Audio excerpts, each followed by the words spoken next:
Hello and welcome here to Talk FCB, and welcome here to the eve of El Clasico. It is coming up tomorrow, a massive game between Barcelona and Real Madrid, and you know that in every single Clasico, the decisions that the managers take, they're vital. Every single decision is under massive scrutiny, and in today's video, we are going to be breaking down the tactics behind both sides of this story. How is this massive clash of the Titans going to come to a crescendo? We are going to be looking at all that and more in today's video. Let's do this. But first, we will start with Barcelona, and the official squad list has already been released. Valverde has faced the media. He said about the Clasico, he's got massive expectations for this game and no real surprises with his squad. All of the big names included. Obviously, Lionel Messi not available for this one, but Valverde very coy on his team selection. He was asked basically whether he'd already decided about his team. He said, yes, I know my lineup, but I'm not going to share it yet. I'm not going to tell you anything more than that, but all I can say is I know what I'm going to do, and we can all hope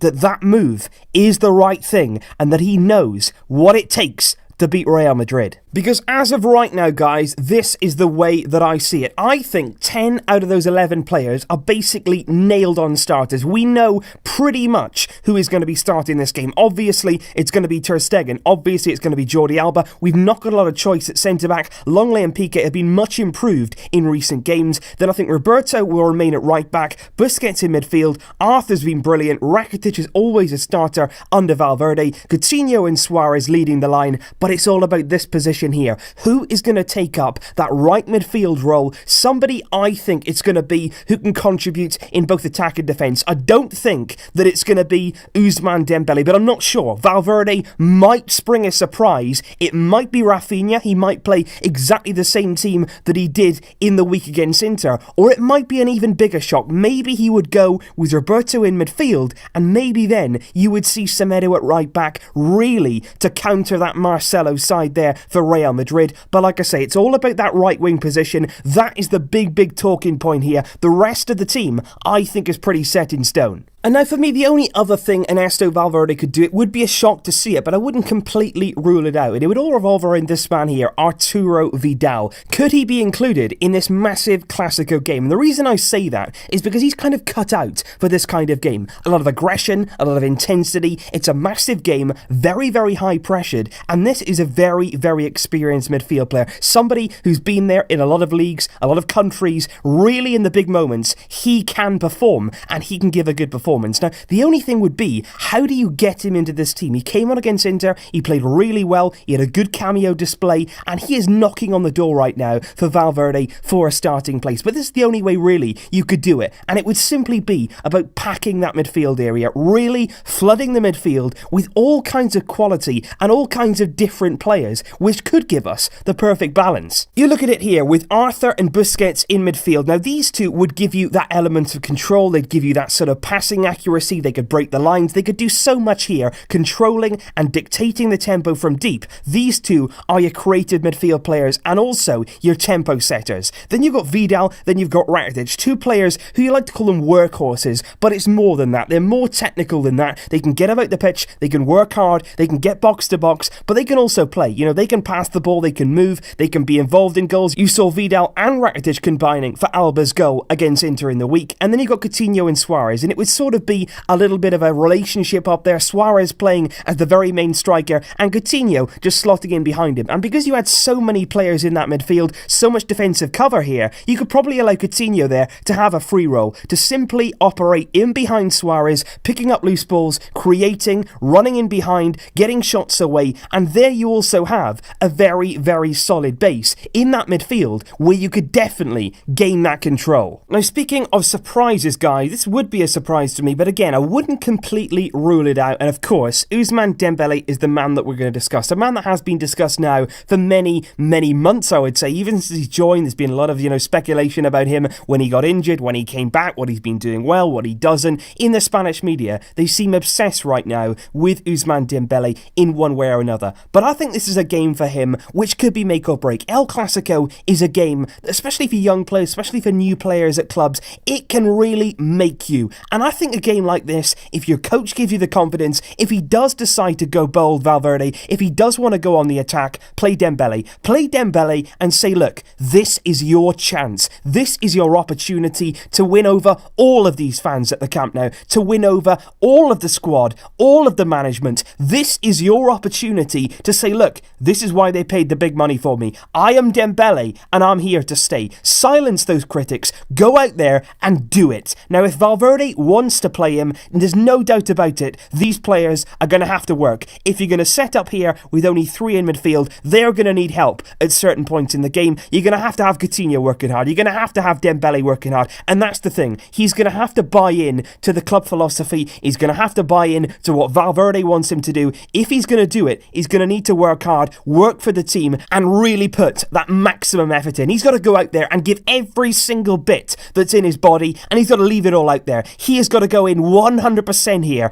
If Valverde gives him that chance, if he does go bold, Dembele, please, please, please take the opportunity and deliver. We know you can do it. And now it is time to talk Real Madrid. What are they going to do in this game? What are we going to be up against? It's going to be Courtois in goal. I think this is sort of the lineup that's been rumoured in the Spanish media. There's different sorts of setups and different sorts of formations, but in terms of personnel, this is very, very likely to be what we face on Sunday at the Camp Nou. Marcelo is going to be recovered. He's going to be fine to play at left back. Ramos and Varane at centre back, and Nacho is going to fill in that right back position instead of the injured Dani Carvajal, and most likely picked over new signing Odriozola, probably because of more experience. Casemiro is going to be holding Kroos, Modric, and then you've got Isco, Benzema and Bale. Now, I don't think it's going to be really a setup like that. On paper, you might look at it like a 4-3-3, but I think really this is going to merge into more of a 4-4-2. You're going to get Isco here dropping in midfield and trying to make that a 4, because Real Madrid and Lopetegui, they really do want control of that midfield. They want control of the ball, and Isco is going to help them do that. He is going to be by far their key man, dropping in between the lines. He's going to have almost a free role to go between the front 3 and join the midfield, and we have got to watch out for that. We have got to have somebody like Sergio Roberto sticking tight to him, making sure that we don't let him go. But I also think they're going to a 4-4-2 simply because going back to when Zinedine Zidane was in charge of Real Madrid, that was sort of his setup. He would go 4-4-2, a flat 4-4-2, and basically just let the players express themselves. I think since Lopetegui's come in, he's maybe tried to complicate things a bit too much, and I think right now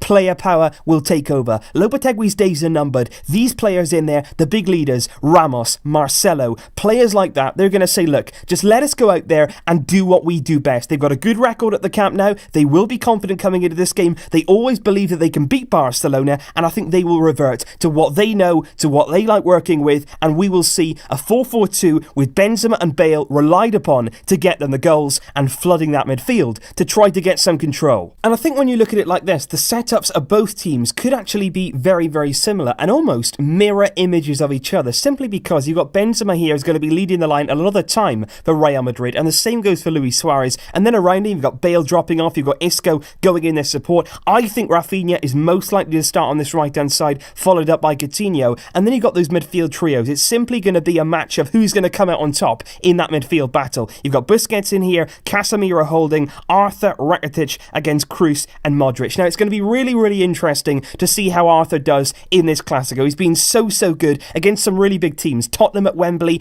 Inter on Wednesday. It's a massive, massive game here, and I think they're going to target him. I really do. I think Modric is going to press him. I think Casemiro is going to come out and really get in his face. They're going to try and press the new boy, thinking that he might buckle under the pressure, but I actually think Arthur could be the massive, massive link in this game. If he can evade Modric, if he can get around Casemiro, if he can avoid being pressed, we could be away in that midfield, and it could be the difference between winning and losing that midfield battle. And now I've taken some players away here, guys, just because I really want to highlight a particular area of this pitch where the game really, for me, could be won and lost, and it all comes down to those wider areas. We're going to start over here on the left-hand side, and it all comes down to Marcelo. He's a massive inclusion for Real Madrid, and I actually think their attacking play is so highly based around him, it's incredible. From this left-back slot, he can really really get up and down, he can link up with Isco, and we need somebody on that right-hand side who is going to be able to track him. It could be number 12 against number 12 here. Rafinha could be included simply because of Marcelo, because he can work back with him, he will stay with him when we need to, because Roberto is going to need support. But you've also got to think about it the other way. When Marcelo bombs on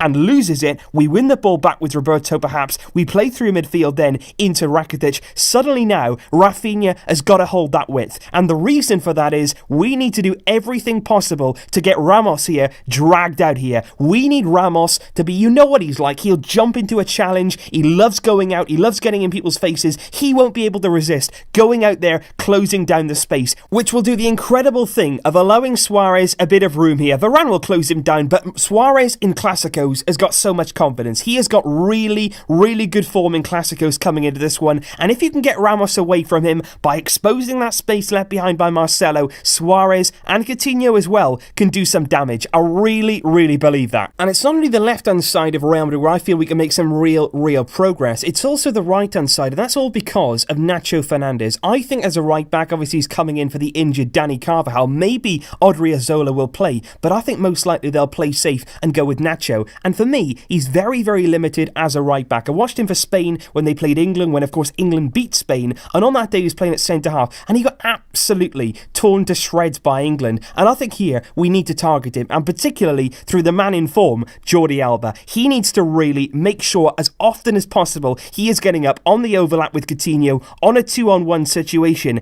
and really putting the pressure on him. I think obviously Jordi Alba has got him for pace in behind every single time. Nacho won't be able to get near him. And the big question as well, if Bale is playing here on this right hand side, maybe on the left, we don't know where Bale's going to start this position, but if he is playing here, is he going to work back? Is he actually going to come back and help Nacho out? Because I'm not sure Bale's that kind of player anymore. I'm not sure that he works for the team like he used to do at maybe Tottenham. He doesn't do that anymore. And Alba, if they don't come back and support Nacho, he has got him all day long, every day of the week down this left-hand side. So overall, guys, when you're looking at this game as a whole, obviously individual quality can decide Clásicos, but mainly it's going to be about these wider areas, who can really come out on top in the full-back department, who is going to win that kind of battle. Both ways, there's a lot of opportunities for both teams getting forward, and defensively, who is going to hold up. But it's all about this midfield. It's going to be about this midfield battle. Arthur, Busquets, Rakitic in here, they have got to take that Real Madrid midfield. They have got to really go at them, win that battle,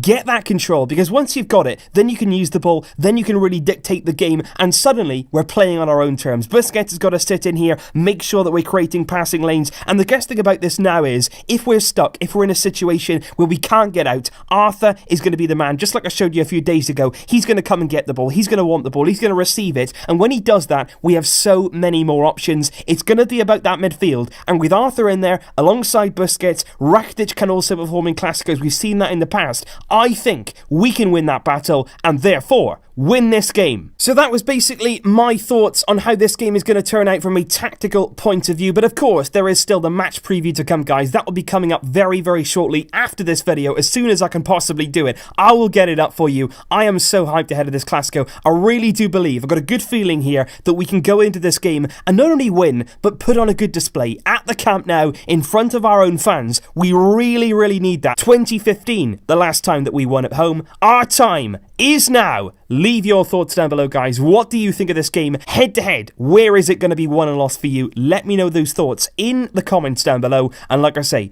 I will see you very soon indeed. But until then, as always, Visca El Barça.